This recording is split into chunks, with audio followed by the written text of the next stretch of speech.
نحمدہ و نصلی علی رسولہ الکریم اما بعد فاعوذ باللہ من الشیطان الرجیم بسم اللہ الرحمن الرحیم۔ عزیز طالبات السلام علیکم، میں ذیشان کمال اردو کے لیکچر کے ساتھ حاضر ہوں۔ بچوں، کلاس دہم کا نصاب، اس کا سلیبس یعنی اس کا پیٹرن سب سے پہلے آپ کی گوش گزار کروں گا، اسے نوٹ کر لیجئے گا، کیونکہ سارا سال ہم نے اسی کے مطابق سلیبس پڑھنا ہے، اسی کے مطابق کام کرنا ہے۔ یہ ایک اسکیجول ہے جو آپ کے پاس ضرور ہونا چاہیے۔ بچوں، آپ کا پیپر 75 مارکس یعنی 75 نمبرات پر مشتمل ہوگا۔ اس میں 15 نمبر MCQs یعنی کثیر الانتخابی سوالات پر مبنی ہوں گے۔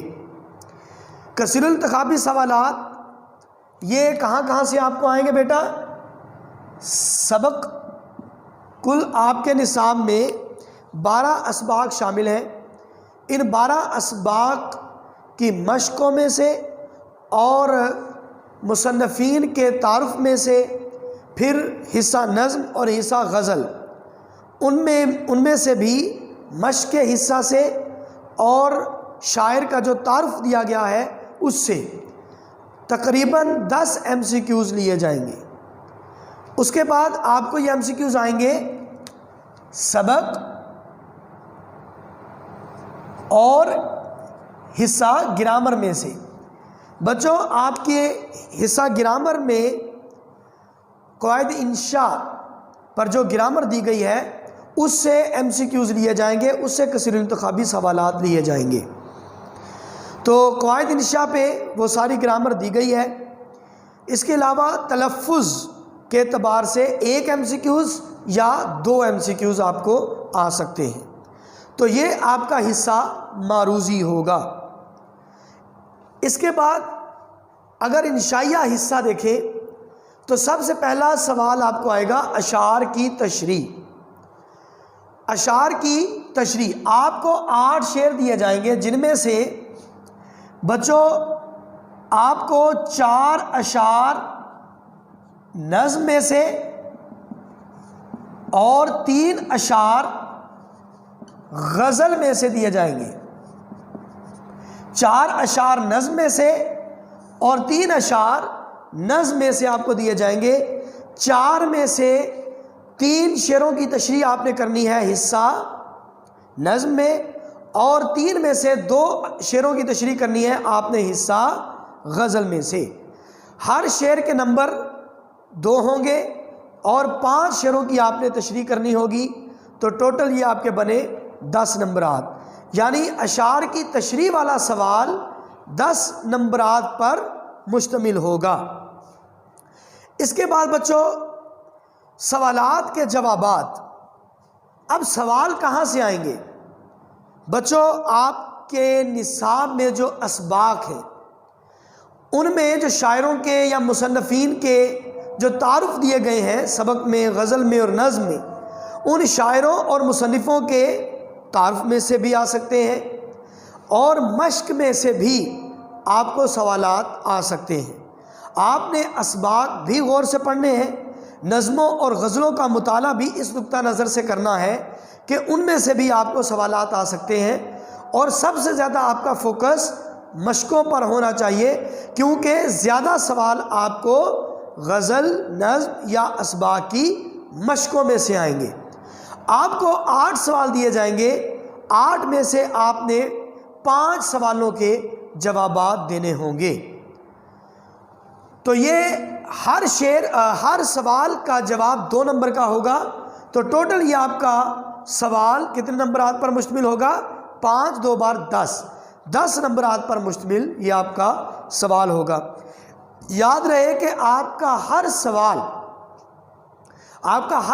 2 نمبرات پر مشتمل ہوگا، اور آپ کا جواب جامع، واضح اور مختصر ہونا چاہیے، یعنی 2 سے 2.5 سطروں پر آپ کا جواب ضرور ہونا چاہیے، اس سے کم نہیں ہونا چاہیے، اور اگر اس سے زیادہ کریں گے وہ بھی مناسب نہیں ہے، یعنی 2 سے 2.5 سطروں پر آپ نے جواب دینا ہوگا۔ اس کے بعد بچوں اقتباس کی تشریح. آپ کے نصاب میں جو اسباق دیے گئے ہیں ان میں کوئی سے 3 اقتباس آپ کو پیپر میں دیے جائیں گے. ان 3 میں سے آپ نے 2 اقتباس منتخب کرنے ہیں تشریح کے لیے. تو اس میں آپ نے لکھنا کیا کیا ہے. اقتباس کی ایک اقتباس کی تشریح 5 نمبر کی ہوگی. تو 2 اقتباسات کی تشریح کتنے نمبر کی ہوئی؟ 5 2 بار 10 نمبرات کی. ایک اقتباس کی تشریح میں آپ سے حوالہ متن پوچھا جائے گا اور خط کشیدہ الفاظ کے معنی پوچھے جائیں گے. حوالہ متن میں سبق کا عنوان اور مصنف کا نام. اس کے بعد خط کشیدہ الفاظ کے معنی. اقتباس میں کچھ الفاظ کے اوپر خط لگا دیے جائیں گے. آپ نے ان کے معنی لکھنے ہیں. 1 نمبر حوالہ متن کا ہوگا یعنی سبق کا عنوان اور مصنف کا نام. 1 نمبر خط کشیدہ الفاظ کا ہوگا. 3 نمبر آپ کی تشریح کے ہوں گے. تو ایک اقتباس کی تشریح کتنے مارکس پر مشتمل ہوگی؟ 5 نمبر پر. 2 اقتباسات کی تشریح کتنے نمبرات کی ہوئی؟ 5 2 بار 10 نمبرات پر. ٹھیک ہے بچوں. اگلا سوال ہوگا سبق کا خلاصہ. 2 میں سے آپ کے کل نصاب میں تقریباً 12 اسباق ہیں. ان میں سے کوئی 2 آپ کو اسباق دیے جائیں گے کہ کسی ایک کا خلاصہ لکھیں.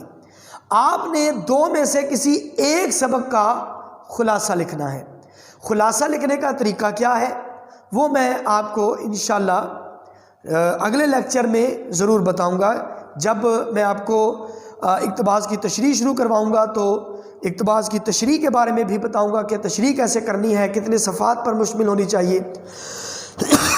اسی طرح خلاصہ لکھنا ہے, کیسے لکھنا ہے, کتنے صفحوں پر مشتمل ہونا چاہیے, یہ انشاءاللہ بعد میں آپ کی گوش گزار ضرور کروں گا. اس کے بعد بچوں یہ سبق کا خلاصہ 5 نمبر کا ہوگا.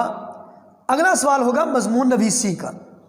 آپ کو کوئی 3 مضمون دیے جائیں گے. آپ نے سے 3 میں سے کسی ایک مضمون پر مفصل نوٹ لکھنا ہے. تو مضمون لکھنے کا طریقہ کیا ہوگا, کتنے صفحات پر ہونا چاہیے, اس کے متعلق بھی ہم انشاءاللہ بعد میں ڈسکس کریں گے. لیکن ابھی یہ بات یاد رکھیں کہ آپ کا مضمون 15 نمبرات پر مشتمل ہوگا. اور آخری سوال ہے تفہیم عبارت. آپ کے قواعد نشاں میں آپ دیکھیں گے کہ تقریباً 17 اقتباسات دیے گئے ہیں. آپ نے ان اقتباسات کو غور سے پڑھنا ہے کیونکہ پیپر میں آپ کو کوئی ایک اقتباس دے کر نیچے سوالات دے دیے جائیں گے جن کے جوابات اسی عبارت میں ہوں گے. لیکن آپ نے ان سوالات کے جوابات اپنے الفاظ میں دینے ہیں. اس کے لیے آپ کو عبارت اچھی طرح سمجھنے کی ضرورت ہے. تو تفہیم عبارت آپ کو دے کر, ایک عبارت آپ کو دے کر کہا جائے گا کہ سوالات کے جوابات دیں. آپ نے عبارت کو سمجھنا ہے اور سوالات کے جوابات دینے ہیں. 5 سوالات ہوں گے تو ایک سوال کے 2 نمبرات ہوں گے. تو کل اس سوال کے نمبرات ہوئے 10. تو یوں آپ کا یہ ٹوٹل جو پیپر ہے وہ کتنے نمبر کا ہوا؟ 75 نمبرات کا. تو 75 نمبر میں سے بچوں 74 نمبرات لینا مشکل نہیں ہے. بس تھوڑی سی توجہ اور غور کرنے کی ضرورت ہے. غور و فکر کیجئے, انشاءاللہ آپ کے لیے آسانی ہوگی. بچوں یہ نصاب میں نے آپ کی گوش گزار کیا. اگلے لیکچر میں انشاءاللہ ہم نصاب شروع کریں گے. حمد سے شروع کریں گے جو حفیظ جلندری کی لکھی ہوئی بڑی خوبصورت نظم ہے. اگلے لیکچر کے ساتھ میں حاضر ہوں گا. جب تک کے لیے اجازت چاہتا ہوں. اللہ حمد ناصر. خدا حافظ.